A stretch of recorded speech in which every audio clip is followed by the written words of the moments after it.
in order to be a successful capital raiser, you just have to be yourself, right? And there are going to be people that will be attracted to you, and there'll be people that will go the other direction. Don't worry about the people that are going the other direction. Just be you. Tim is one of the most authentic and genuine people I've ever met. Sincerely believe he's coming from a position of giving, and that means a lot. You're going to make huge progress. Welcome, everybody, to today's Capital Raising Show. I'm your host, Tim Mai, and today I have an amazing guest coming on with us, Dan Handford. Dan was actually spoke at our event this past weekend with his son, Caleb, 10 years old. And I'm super excited to interview Dan and specifically ask him more questions around what he's teaching his kids, right? How he's teaching his kids to invest. And so I'm going to share with you Dan's bio here real quick. Dan and his wife, Danae, along with their 4 children, three girls, a boy, reside and work in Columbia, South Carolina. Dan has an extensive, successful background in starting multiple 7-figure businesses from scratch with a large group of non-surgical orthopedic medical clinics located in South Carolina. His family of companies have annual budgets in excess of $10 million. So large operations that Dan runs. Dan's the founder of the Multifamily Investor Nation, where he educates a nationwide group of over 40,000 members on multifamily, as well as self-storage, those type of assets. Dan is managing partner of PassiveInvesting.com, a private equity real estate investing firm, acquiring large 20 million plus apartment complexes and self-storage facilities across the Southeast using private accredited investors fund. Since 2018, his company have raised over $530 million with a $1.3 billion asset under management. So with that, let's welcome Mr. Dan Handford. Woohoo! Yay. Thanks for having me, Tim. I really appreciate it. Yeah. I would like to jump right into talking about your son. We got a lot of feedback from the event, and that was the highlight of the event. So love to hear from you. What are you teaching your kids that perhaps a lot of parents are not teaching their kids, and how we can all, incorporate that? Yeah, I think one of the biggest things is making sure that you teach them about finance at an early age. And even I always told my wife, I said, once they turn like 5 years old, they're getting a bank account, right? So I want to make sure that they have the ability to have that bank account. I want them to be able to sit down with them and show them kind of what income and expenses are, and how they can put money in, how they can pull it out. And I kind of act as their bank. So I don't go to banks anymore. Like, I don't know how many of you actually go to banks, but it's been a long time since I actually stepped foot in a bank. And so for me, whenever they want to make a deposit in their bank, I don't actually act as their account, but when I was saying they have an account, like we bank with First Citizens. So with First Citizens, each one of the kids has their own bank account. But when they deposit it, they basically give it to me, and then I take it, move it from my personal account, and I put it into their account. So I don't have to worry about going into the bank or anything like that. I just take the cash or whatever that they earn and just put it in my pocket, right? And so I kind of explain that to them as well, about how I'm kind of pretending like I am the bank and how I'm doing it and I'm processing it. And then whenever I make transfers or deposits for them, I always make sure I can print out or not necessarily print out, but I will show them. My 2 older kids actually have emails, so I will email them like their statements and things like that, so they can kind of have a look at it and kind of keep track of it. And then I've told all of them that once they reach $1,000, I will allow them to be able to invest in one of our properties. And they don't go in and sign all the PPMs and the documents and stuff like that. They're basically, again, investing through me, but I allow them to be able to see the investor pitch decks, and they get the monthly updates, they get the distributions. I want them to see all of that happening, so they can see what that feels like, right? And so that's really the biggest thing that we have done is making sure that they have a bank account, teaching them how to save, how to make sure that they're giving and tithing and things like that to our local church, and making sure that once they have kept track of their capital. I mean, one of the most challenging things when you have money is to do a disservice to your children by buying them things that they should be buying for themselves. And it's a challenge because, like, for me, like, it's a lot easier for me just like when they turn like 15 or 16, when they're supposed to start driving, right? It's a lot easier for me just to go down to the car dealership and buy them a car, right? Go down there, pay cash for a car, be done with it, right? But I've sat down with my kids and I'm like, you will enjoy driving that car so much more if you actually put the work and time and energy and effort into earning the money to be able to pay for that car. So we will have like a family vehicle that the kids can like use if they need to use it or whatever. But I want them to be able to buy their own first car, right? That's usually like most people's first major expense is a car, right? But I want to be able to teach them that so that they can do that on their own. And I know that long term that will benefit them long term as well, because they're going to now know how to earn money, right? My oldest daughter has a cookie business, right? So she actually goes around and like has order forms, and you know, they'll fill out the forms, and she changes them based on the seasons and things like that. And so, you know, she's not earning a ton of money, but I mean, for a 12-year-old, I mean, she's probably earning a couple $100 a month, you know.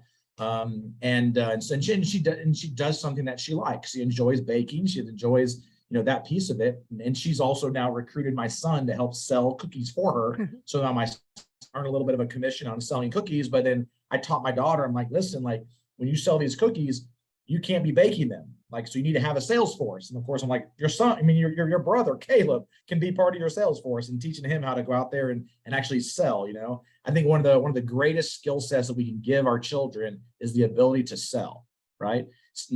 Whether they're selling themselves or they're selling something to somebody else, that's one of the greatest skill sets that somebody can have. And so that's one of the things that we try to instill in them, is the ability to actually communicate and sell. And even to the point of being able to write properly, right? My son, my wife is a former school teacher, and she comes from a long line of school teachers, her parents, her grandparents, great grandparents. Like, it's a long line. And I told her when we first got married, we've been married now 14 years. I told her, I said, you know, I'll take care of, you know, earning the money and the finance and that kind of stuff. And, you know, she still worked when we first got married and stuff like that, as far as like outside of the home. I'm not saying she doesn't work now. Don't get me wrong. She does. But one of the things that I told her is, like, I want you to be able to make the decisions around our kids' education. And so one of the things that she said is that she wanted to make sure that we were able to teach our kids for an entire year and homeschool them. But she didn't want to do it when they were too young, because she didn't want to have to worry about teaching them how to read and write and do math. But she didn't want to wait until they were like in their teenage years, where, you know, at that time, mom and dad aren't cool anymore, so they don't want to hang out as much, you know. Hopefully we can, you know, mitigate that a little bit. But so fifth grade is kind of like that perfect median year, if you will. And so my son, actually on the plane flying back and forth to Dallas, he was writing a paper for his homeschooling class on his computer, on his laptop.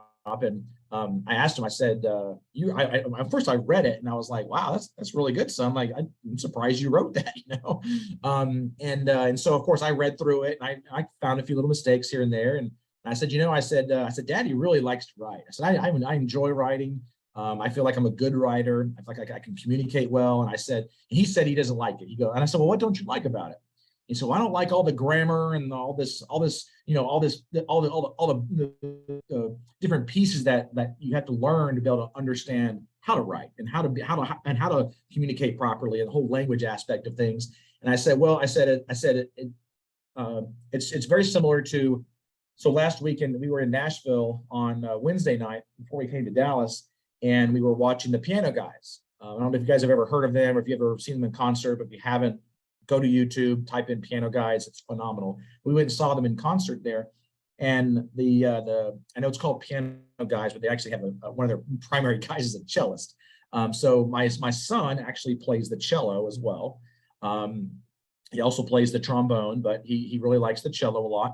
And of course, one of the things that the guy on stage said is, he was talking to the kids specifically, and he said, learning the cello is very challenging, and it can be quite boring, right? But he said one day, all of a sudden, things will just click, and you'll be playing, and it'll just be like you're on a cloud. Like it'll just be amazing for you, you know?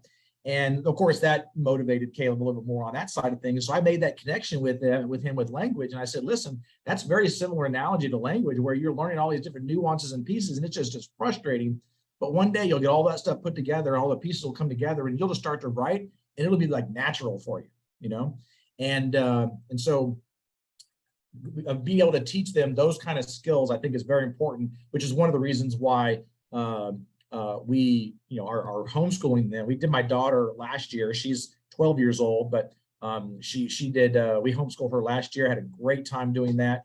This year has been a little more challenging having a boy homeschooling him, a little more hard to kind of focus and intention, but it's been good for us to be able to have him around and be able to, take him to different events and expose him to a lot of different things, and being able to teach them a lot of those different skills. And I think bringing them to events, I don't think we bring our kids to events like you had last week enough. I mean, myself included, right? I'm not saying I'm not pointing the finger at everybody. I'm saying if you have kids, I would encourage you to bring your kids to events like that. Get them around people that are talking finance, that are talking real estate, that are talking investing. And so it becomes second nature to them, right? My parents didn't teach me any of that kind of stuff. I mean, I had a bank account and I learned some of the, balancing a checkbook. And, then I got into high school and I had a class for had to do with like home finance or something like that. And I was bored to death because I already knew all of it, right? Because my parents had taught me all that piece of it. But I never learned anything about investing or real estate or the stock market or the economy or anything. And those are things that I've been very diligent about making sure that our kids really fully understand and are aware of. That's awesome. And your kids sounds fairly young. How old are they? So we have 4 of them. So we have a 12-year-old girl. We have a 10-year-old boy, Caleb. That's who you guys met last week. And then we have a 6-year-old girl and a 4-year-old girl.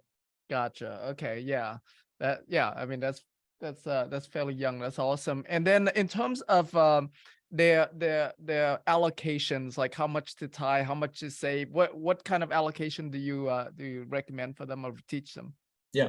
So right now we have at least 10% going to a tithe, right? And then the rest of it goes into savings. And whenever they want to buy something, of course, there are things that we will, of course, buy for our kids, but there's certain things where I'm like, I can't use the phrase we can't afford it, right?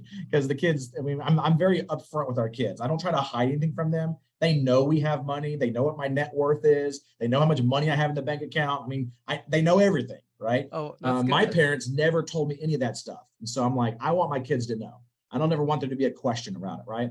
And so I joke with them sometimes, like, oh, well, we can't do that because we can't afford it, and they're like, give me this look like, yeah, okay, dad, yeah, whatever, but I want them to be able to have the joy of earning money, saving it, and then be able to spend it on things that they want to spend. And I have some of our kids that they love to spend it on other people. Like they would drain their account just spending it on somebody else. And that's a whole nother like educational process to those kids, to that child. I mean, to teach them that yes, we want you to be loving and caring and giving for other people, but you can't give everything away, right? You have to save some for X, Y, and Z. And so being able to have a bank account, and actually it's my 6-year-old, right? So it's my 6-year-old. She's got like the heart of gold. I mean, she just every time I come home, she always tries to give me something. And it doesn't matter what it is. She'll find a rock in the yard and come in and go, "Hey, Daddy, I got you a little rock. I got you something from the yard." She just loves to give. And as a matter of fact, it just reminded me this past Sunday. We're all getting ready to go to church, and she comes into the bedroom and is talking to my wife, and she was getting ready, and so she's going. Her name's Chloe, so Chloe's going through like her list of things that she has done to get ready for church, and she's like, "All right, I brushed my teeth, I put my clothes on, I got my shoes on, they're all ready, my hair's all done, and I got my gift for it was her name was Lois. I got my gift for Lois when I get to church." And that's actually part of her like life of getting prepared in the morning, is giving something to somebody, which is a great kind of like personality trait and skill set.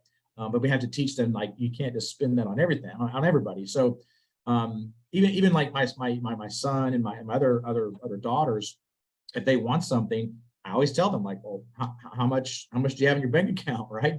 Can you afford to actually pay for that? And even just this past week, my daughter was buying a Christmas present. She wanted me to buy it on Amazon. So I went on and, we picked out what she wanted and I ordered it. And I told her, all right, it's $20.11. And she runs up to her room that she hadn't given me all of her cash just yet. So she ran up to her room, got her $20.11 and came down and literally gave me $20.11 out of the money that she had earned.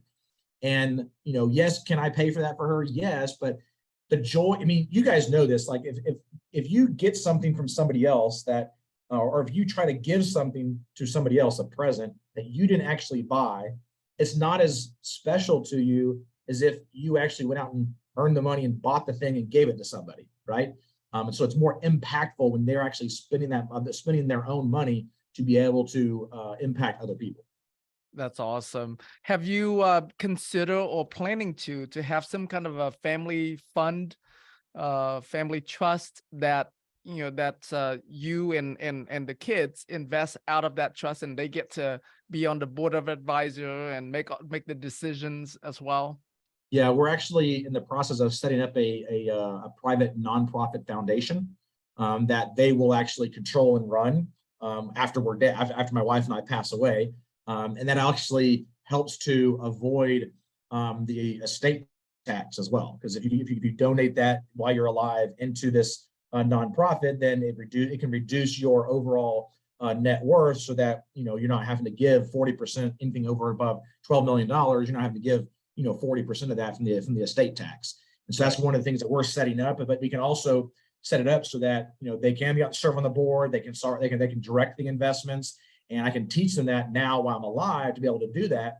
But then I can also pay them a nice salary or whatever out of that nonprofit to be able to do those different tasks.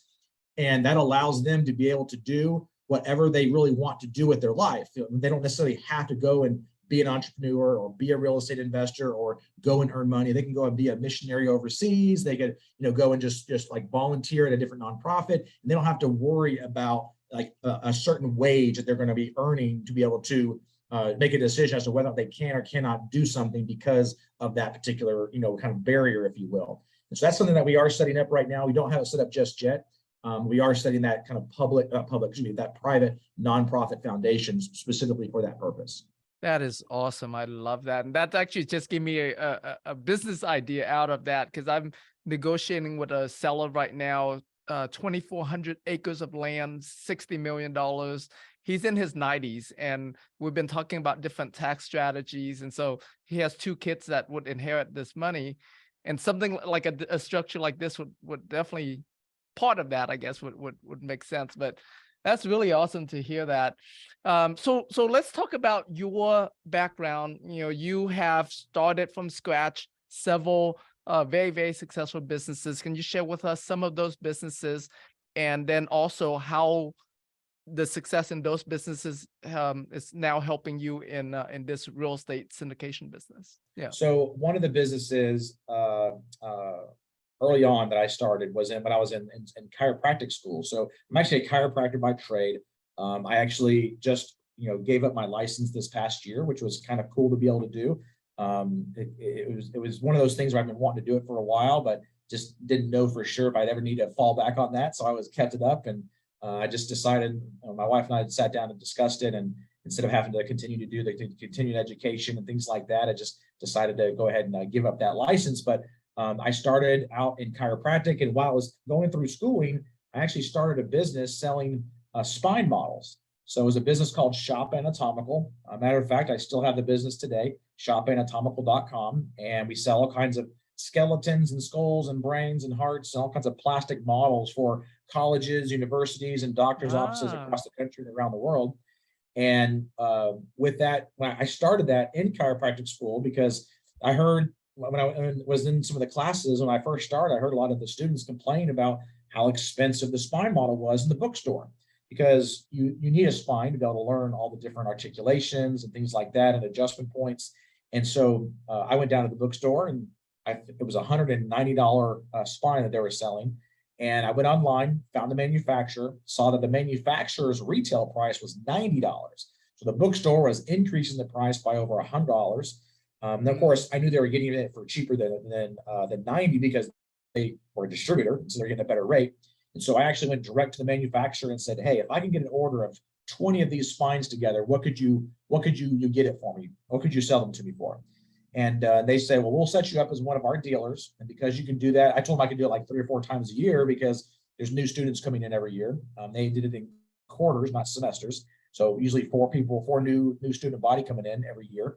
And so I told her, I'm like, I can probably do that 4 times a year. And she said, well, I'll go ahead and set you up on our top tier discount, and I'll sell you that spine, including the shipping, for $42.48. Wow. And so I put my kind of background in building websites and web design, web hosting, networking, things like that, put that skill set to work, and built out a little basic website to be able to accept payments, and also created some flyers and stuff like that. And I went to each one of the classes and got in front of the classroom and told them about this spy model, and they're going to be able to save $100. Matter of fact, I sold it for $69.95 is what I did, and I included the shipping, and I even threw in like an anatomy chart with it too, like a skeletal chart or something. And within the first week, I sold 80 of those spines with cash in hand up front. And then the next 2 weeks, I sold another 40. And that was really what started that whole business with shopanatomical.com. I was able to pay my way through college. I was able to start my clinic when I first got out of chiropractic school. I started my clinic right out on my own and was able to use the profits from that business to be able to start that next business. And even today, now we have a group of medical clinics. We actually don't do chiropractic in them anymore. I don't run the day-to-day operations. I have a good CEO who actually runs it. He's been with me now probably 6-7 years now. And he basically kind of runs the day-to-day operations, but that business allowed us to be able to start the chiropractic business, which eventually morphed into the medical business, where we do a lot of prolotherapy, PRP, stem cell treatments for orthopedic conditions. We do a lot of non-surgical orthopedics and sports medicine, and those clinics are 100% debt-free. And so that creates a problem. That creates a tax problem because you don't have the write-offs from the interest on the debt to be able to offset some of your income. So now you're paying this large chunk to the government. And it wasn't just once a year, it was 4 times a year with the quarterly payments. So we're writing large 6-figure checks every quarter, and it was getting frustrating. And so I decided that I wanted to start investing in real estate because that would allow me to use the depreciation to be able to offset some of that income. And especially having the real estate professional status allows you to offset all of that income.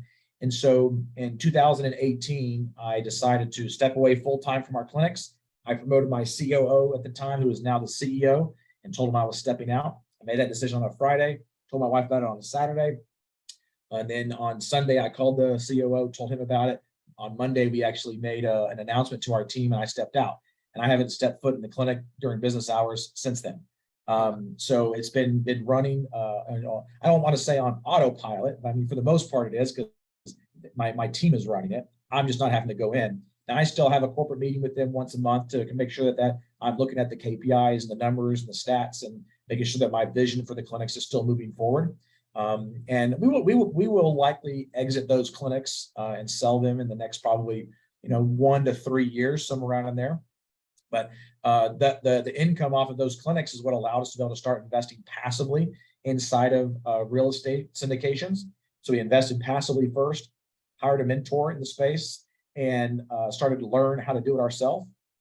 Did some co-GPs with a few other groups, actually 2 groups, and did 3 deals between those 2 groups. And then in 2018, we started our very first, we closed on our very first acquisition. It was a 130 unit property out of Greenville, South Carolina. And we bought it for $8.9 million. And I think we recently sold it for close to about $13.5 million, somewhere around in there. And made a nice, we were able to outperform the projections for the investors on that one and everything. But we were able to build our track record, build our credibility to both the brokers as well as the sellers. And it allowed us to be able to continue on the trajectory that we are on right now. And in that first year, with the first deal that we closed, plus the co-GP money we raised right at $4 million. In 2019, we raised $32 million. In 2020, we raised $61 million. Last year, we raised $196 million. And this year, we'll have just crossed over the $290 million mark raised in just this year alone. So that's where we kind of come up with that a little over $500 million in equity that we've raised since 2018. That is impressive, super impressive. Before we talk about the raises that you've done, when I met you in person, I know of you for a while, but I met you in person at your event in Charlotte a few months ago, back in July. And right off the bat, you're super approachable, you're very easygoing. And then when I invite you to be interviewed on this show and speak at my event, you were very open to all of that. And so like your personality, and even you even offer to help promote the event. Like you're just very generous that way. Have you, I'm sure but I would love to hear how that has played a role in your ability to run successful businesses and your ability to raise a lot of money. Yeah. It's when I sit back and think about it, it's just who I am, right? And when I spoke last week at the event, one of the things I mentioned there was, in order to be a successful capital raiser, you just have to be yourself, right? And there are going to be people that will be attracted to you, and there'll be people that will go the other direction. Don't worry about the people that are going the other direction. Just be you. I know there's probably people that don't like me, but you know what? I don't care. I know there's going to be people that don't like me. Matter of fact, I have people that I don't like, right? There's people that in this space, not on this webinar per se, but there's people in this space in multifamily that I do not like. I don't want to be around them. I don't want to be associated with them. Am I still nice to them? Sure, I'm going to still be nice to them. That's just who I am, right? But there's certain people that so I'm just saying that there's going to be people that aren't going to like you, right? And you just have to make sure that you are being true to yourself and you're being authentic, because people can see through that, right? If you're not being authentic and you're not being yourself, they can. It's weird because like sometimes there's people that I meet and I'm like, I don't know what it is about that person, but there's something's off. I don't know what it is, right? And so I have to like distance myself from people that are like that, because every time that I've tried to go against my intuition or my wife's intuition, it's always come back to bite me. And so we've made a policy that if I have something like I can't put my finger on that is just, it just makes you kind of go, I don't know what's wrong with that person, but I don't want to be around them, right? Then I'm not going to be around them. And it's not just people, it's opportunities, and it's different things that come across your desk where it's like that deal just looks, I don't know, something's wrong with it, right? And sometimes you can't put an exact finger on what it is, but right. So to go back to your question about how my personality kind of goes in with this, I will say that one of the things that will make you successful as a capital raiser is the ability to communicate effectively. And if you are not a good speaker, if you're not a very good communicator, you should work on those skills. You should work on that set of skills. And there's groups out there that can help you and can kind of teach you and guide you in that. I personally, I feel like I'm more of a natural gifted person when it comes to that, because I never had any formal training in it. Yes, I had speech classes in high school and things like that, but I never like went to Toastmasters International or some of those different like well-known speaking groups, which I think are great groups. I know a lot about those different groups. I've referred a lot of people to those groups, but I think that's one thing, Tim, that a lot of people don't focus on is the personality that it takes to be able to raise a significant amount of capital. And it doesn't mean that if you don't have that personality that you shouldn't raise capital. It really just means that you need to find somebody else on your team that can help you with that skill set, and have somebody that has that complementary skill set, whether it be a staff person, like a team member or whatever, or if it is a partner that can help balance out some of your skill sets. Because usually the person who's doing the underwriting, who enjoys that, they're more of an analytical type person, and they're not usually going to have the personality that's going to be very strong to be able to raise capital. And I'm just being frank with you, because that's usually how it is that the more analytical kind of underwriting, they geek out over that stuff. The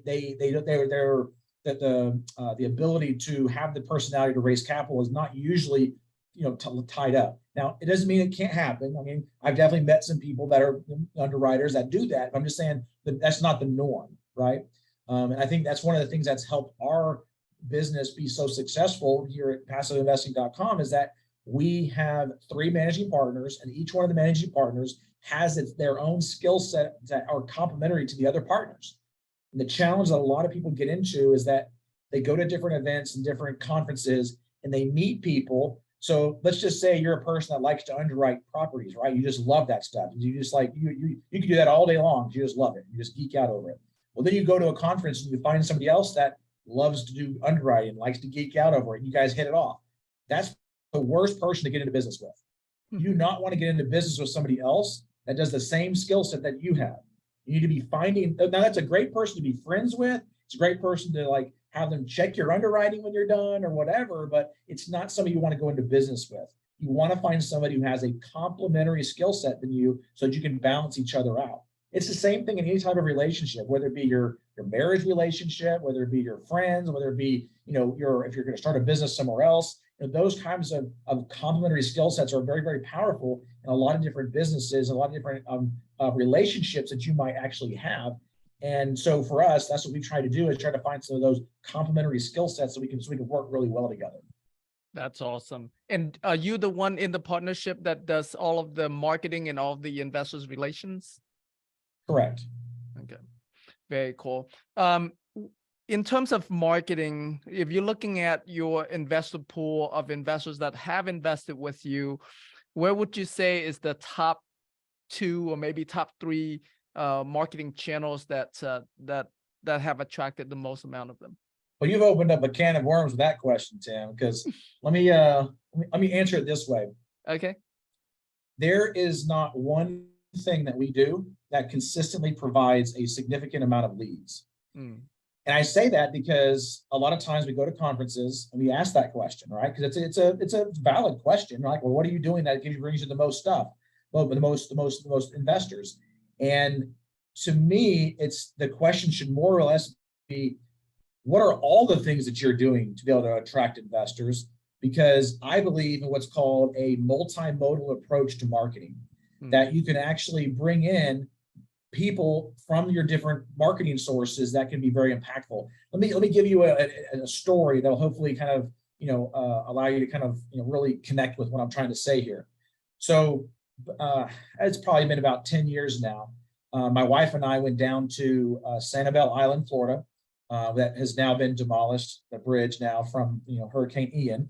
But that area in Sanibel Island, Captiva, that part of Fort Myers, Florida area is just an amazing area. I mean, the water is just crystal blue and green. It's just a great spot. We had never been before, and so we wanted to go visit. And so we actually drove down, I believe. Yeah, we drove down at that point in time to Sanibel Island. We were going to spend 10 days down there. And so if you know anything about that area, there's a resort there called the South Seas Island Resort. And we stayed at the resort and we had a balcony and we could literally jump off the balcony into the Gulf of Mexico. That's how close we were to the edge. It was really, really a great spot. And every morning we would wake up and we like to enjoy a cup of coffee in the morning. So we had our cup of coffee and then my wife would get her book out and read, and I would get my book out and I would read, and we'd spend probably 2 or 3 hours every morning just relaxing and reading our books. And right in front of our balcony was the shoreline, like I said. And there was a little bit of I don't want to say it's a pier, but more of like a dock. So it was kind of just like right there. It didn't go out very far. And every morning we'd see 1 or 2 people come out there and they'd take their fishing rod out there and they'd throw their fishing rod out and they try to catch something, and not one person caught anything. And then 3 or 4 days into this, around the corner of one of the buildings, I see this guy coming across the building, and he's got a wheelbarrow full of all the bait and tackle and whatever else you need to do to go fishing. I'm not a big fisherman person, but anyway, he had all this stuff, all the gear, and he had 15 fishing rods in the back of his wheelbarrow, right? And right behind him, when he was walking, he's carrying this thing walking down the sidewalk. Right behind him is his wife, and she's of course got a book open and is reading the book as she's walking. And he goes, and there was a little bench right before you got to the pier or the dock. there was a little bench that you could just, sit there and be right by the water. He pulled his wheelbarrow up and put it right behind the bench there. And his wife came around and just sat on the bench, right? And then he started putting his fishing rods out.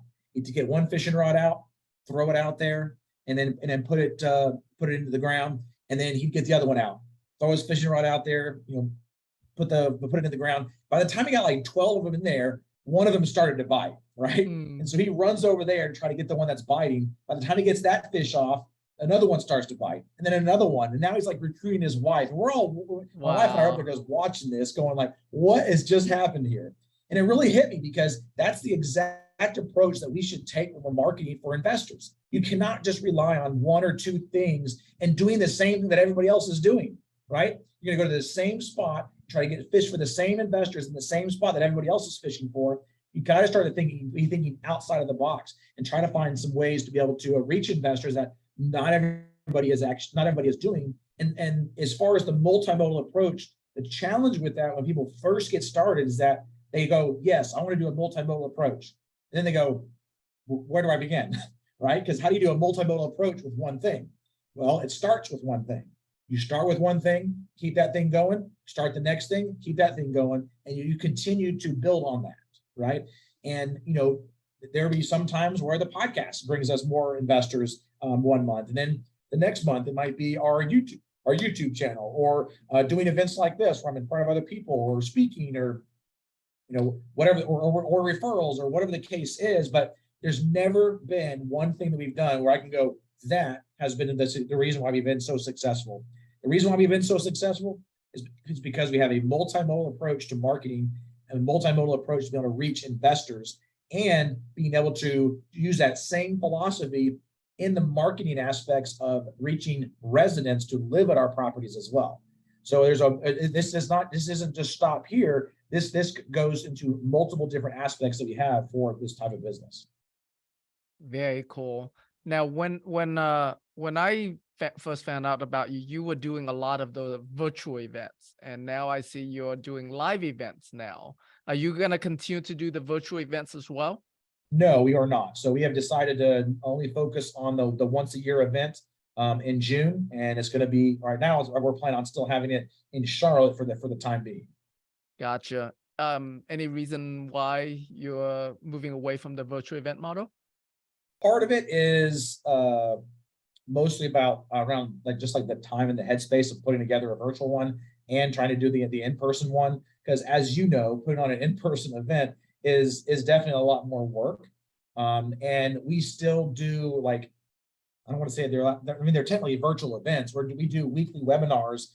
We've been doing free weekly webinars for, I don't know how, since we started, since at least probably 2019, beginning of 2019 is when we started those.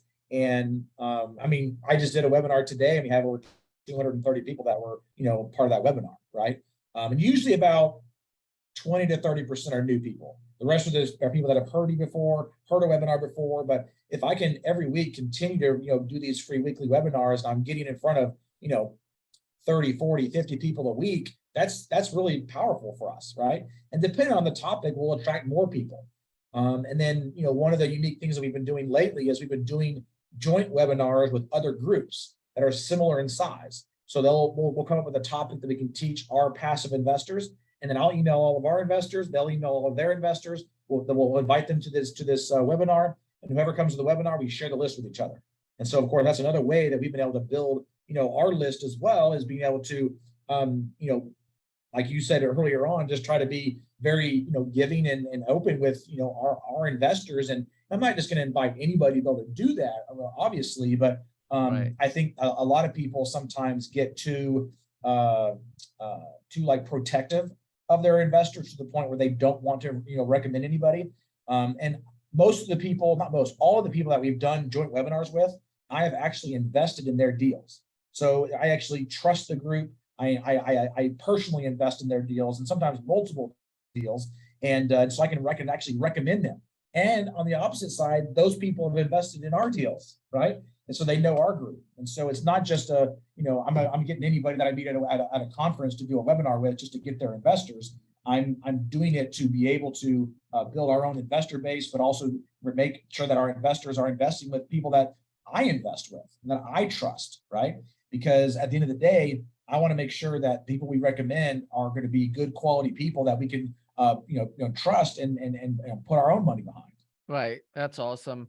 And so that way we don't forget later. Do you want to share a link so that way the people listening in can check out your webinars whenever you have Yeah, them? you can just go to multifamilyinvestornation.com and that'll bring you up to our webinars. I actually just did one today on equity waterfalls for apartment syndication. Next week, I think we're doing one on some of the steps around multifamily acquisitions. We have our senior multifamily analyst, Chris Neary, who's going to be doing that one. In the beginning, I was doing all the webinars. And then as we continue to grow our team, we're up to like 45, a little over 45 people now that work full-time directly with passiveinvesting.com. We've been able to leverage our team and allow them to be able to start to educate and teach as well. That's awesome. All right. And then in terms of, you joint venturing with other operators, do you also look for co-GPs at all whenever you do your race? Yes. So we usually have between about 2 to 3 co-GPs that'll help us out. Most of the time it's the groups that we have already worked with multiple times. And we have a few that, pretty much have helped us out on every single one of the projects that we've ever done. We are typically the ones that raise the majority of our capital, but we do have a few of those groups that do participate with us. We have a few new groups that want to invest with or JV partner with us in co-GP. We have a little bit of a different criteria with it. So what we basically had to do with the type of education that we do, we have a lot of people that want to raise money for us, and so we only allow people to raise money for us if they have had a track record of raising money for another group and they've raised at least $1 million or more on a single deal, and they have that track record for it. And so we don't want to have compliance issues down the road if we have 30 people raising Right. $250,000 on our projects. We want to make sure we have people that can raise over $1 million, typically between about 3 to 5 million, and that way we can be able to they can grow with us and we can also grow with them. Gotcha. Okay. And then we talk about the marketing channels. What about the avatar of your passive investors? Do you have the bulk of yours, since you came from the chiropractic world, are the bulk of yours they're physicians, or what's a mix of your investors? I would say the majority of them are more business owners, entrepreneurs, real estate investors, and we do have some physicians, quite a few physicians. We have quite a few attorneys, engineers, IT professionals. That's kind of a pretty good mix of what we have. We also have some cool celebrities that have invested with us that you would definitely know. We also have some Fortune 500 CEOs that have invested with us. So a lot of those are referrals from other investors that have invested with us, which is pretty cool to have that. But that's pretty much the avatar that we have. I would say it's still skewed more 50 plus as far as the age range, for sure. Oh, very good to hear that. And so 50 plus, do you intentionally do your messaging to resonate with that age group at all, or are your messaging just more general, and then it just so happens that the 50 plus are the ones that you have the most of? I would say that the language is definitely geared towards that kind of an avatar, because there's people that are in that age range that are dealing with things that people in the lower age range are not. It's not necessarily that we don't attract those lower aged people. I mean, I'm 39 myself, right? I'm not 40 yet, but I'm getting there. Some days I feel like I'm already 40, if you will. But for the most part, the marketing is definitely very, very dialed into that specific audience. I will say though that we don't really market. So one of the things that is a big hurdle and challenge is trying to attract and market for people who have no clue about real estate investing. Mm. That is one of the most challenging types of ways to raise capital, is to educate people who don't know anything about real estate. I'm not saying it can't be done. I'm just saying it's a very challenging path to go down to be able to raise capital, right? And so our philosophy is, let's try to get in the rooms of people who already know about real estate investing, already want to invest in real estate, and that way there's not an uphill battle of teaching them why they should be investing in real estate. Gotcha. That's definitely good to know. With your goal, I mean, you're already at 1.3 billion. What's your big goal? Are you trying to get to $1 trillion asset under management? Where you going with? Yeah, so I mean, I get this question quite often, and I will say this, and we definitely do have goals of getting to the 2 billion mark and the 3 billion and things like that. Right now, we have sold some properties, so we've acquired about 1.7 billion in assets. We did successfully close those 2 deals last week out of Myrtle Beach that I mentioned from the stage last week. Those were about an $80 million kind of deal put together.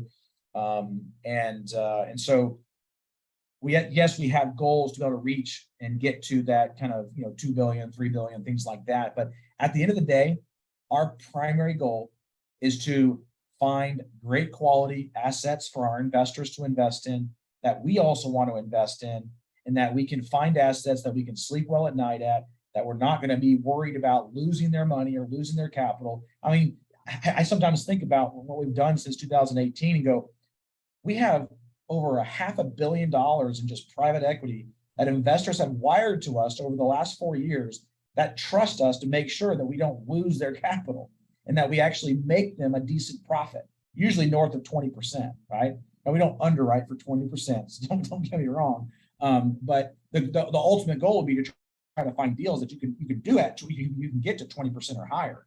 And so our goal is to really, the bottom line is to grow our wealth and our investors' wealth for multiple generations. And whether that means we have $1 billion in assets or 10 billion in assets, I don't really care. I want to make sure that we're doing the right thing for our investors, because there's so many. I've met so many syndicators that set up their process to make them more successful than their investors. And I want to make sure that we are always looking out for our investors, and we do the right thing by our investors, because at the end of the day, I can't do what I'm doing in this business if I don't have my investors. And so I have to make sure I treat them properly. And by the way, I'm also one of my own investors, right? I'm usually the number one investor in all of our projects, right? Between myself, Danny, and Brandon, between the three of us, one of us is usually the highest investor in our properties. And so we, of course, want to make sure that we're setting ourselves up and our families up, set up for success as well. That's really great. I know you haven't been through the 2008 market crash. And so how are you, and with this market that's changing right now, how are you navigating through this market? Where are you getting resources to know how to navigate through something you haven't been through before? Sure. So I will say that we've hired on some really great, solid people that have gone through multiple market cycles, and even before 2008. One of our strongest team members is our director of asset management, who manages all of our assets. And he has a 30-year background in this space. He used to work for a large national REIT called Aimco. And he managed a $3 to $4 billion portfolio with them, and actually shrunk the team from like 12 people to like 4 people, and took on more properties and was able to manage them because of some of the processes and the systems that he put into place. And so that is definitely one of the biggest things that we have done, is being able to hire people and surround ourselves that are smarter than ourselves, than us. I think a lot of times as entrepreneurs and business owners, we tend to like not want to hire people that we think are smarter than us. And I love hiring people that are smarter than me. I love it. I want to surround myself with people that I can trust, and that I know that I know are smarter than me. So that would be, really the biggest thing I would say for us that we're doing. But I will say this too, that one of the things that we've done from the very beginning is we've always made sure that our deals are well capitalized. And what I mean by that is we typically have between about $1 to $4 million in operating reserves in every single one of our properties, depending on how much we need to be able to continue to pay the expenses of the property and the debt service for 6 months if for some reason the property goes down to 0% occupancy. And that's doing us a very good job right now because we have lots of operating reserves in the bank right now. And so if we need to dip into that, to help pay for debt service or extra expenses or whatever, we have it. And the problem is right now in the current market, I mean, I'm already getting people reaching out to me that have deals that they bought 3 years ago and their debt service has now gone so high because they didn't buy an interest rate cap. And they're coming to us saying, hey, can you help us? Right. And I feel really bad for those investors, but that's what's going to happen, I think, more and more, especially as we move into 2023 into January, because those are some deals that, I feel really bad for those investors. I really hope nobody loses any money, but those are going to be some deals that are going to start to come out, I think, in Q1 and Q2 that, we should all be prepared for, be ready to help. I don't want to say make a bunch of money, because I would rather make a bunch of money, but also be able to help those people, those investors, not lose their money, right? Right. And so it's one of those things where if I put myself in those investors' shoes, I would want somebody to be able to help out, right? Right. But it's definitely going to be interesting over the next several months to see what's actually going to happen in the market. Yeah, that definitely will be interesting. So for the folks that wants to learn more from you, reach out to you, connect with you, partner with you, invest with you, what would you like to send them? Sure. I'll send you to 2 different places. First is if you want to just connect with me and follow me more and see some of my content, you can go to my LinkedIn profile, and you can just go to linkwithdan.com, and you can directly link with me on my LinkedIn profile to do that. And then the other thing is if you're interested in wanting to invest with us, so you can go to our website, passiveinvesting.com. Top right-hand corner of the website, it is a little blue button that says Join the Passive Investor Club. You can click on that and join us, and one of our investor relations team members will reach out to you, discuss your investment goals, and see if our group is the right fit for you. And then we mentioned about the MFIN Con coming up in June of next year. So if you want to go to mfincon.com, you can find out some more information there. And if you want a promo code, I'll do that for you too, Tim, for your group here. That'll be awesome. You can use the promo code webinar300, and that'll actually give you $300 off the ticket. Nice. And we're going to have Alex Rodriguez there. We're going to have Dr. Robert Cialdini, the guy who wrote the book Influence. And then we're also going to have the CEO of Taco Bell. He's actually going to be there speaking on organization and leadership and managing a large team. So it's going to be a really cool group there. We'll have probably about 45 to 50 other high-level multifamily investors that are going to be there. And last year we did it. We had about a little over 400 people that were at that event. And this year it'll probably be close to about 600 to 700 that'll be there. But this is an event that's really geared towards kind of really high-level investors that really want to take their business to the next level. They want to surround themselves with other really high-level people. Yeah, and I was there last year. It was phenomenal. And so I signed up early at the last event, and my 18-year-old son and I will be there this year as well. So for those of you who are coming, love to see you there. And then what's your last word of wisdom that you'd like to leave us all with today?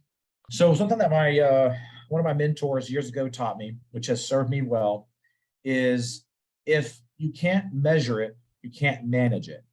And so we talk a lot about our businesses and how successful they are, but if you don't put systems in place to be able to measure what matters, then you will not be able to manage that business properly.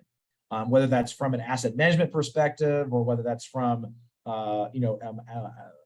acquisitions or asset management, or investor relations, or even just your own personal relationships with your wife and your kids. It all is very, very important to be able to kind of measure what matters so that you can actually properly manage it. And you might be thinking, well, how do you do that with your family? Well, it's all about the balance of family and your family life and your business, right? If you're not measuring how much time you're spending with your business versus with your family, it's very hard to manage that, right? But you can consciously think about the amount of time you're spending away from family and with family, and be able to really have that data point to be able to measure. It's going to be very hard for you to be successful in that piece as well. Dan, Sure. Thank you so much for doing this interview with me today. I really greatly appreciate you and appreciate your generosity and your wisdom. Thank you. Appreciate it. Glad to be here.